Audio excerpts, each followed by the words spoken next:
Pilipinas, updated ka na ba? Bantay sarado sa MTRCB. Jose at Wally, todo ingat na sa mga kilos at sinasabi.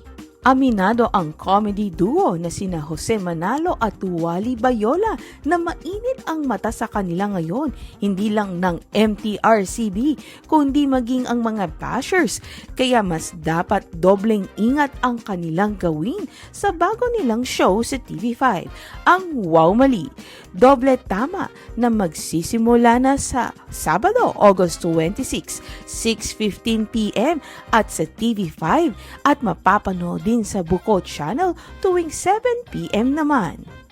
Kamakailan nga lang kasi ay ipinatawag ng MTRCB ang pamunuan ng EAT dahil sa aksidenteng pagmumura ni Wally sa isang segment habang on air sa noontime show.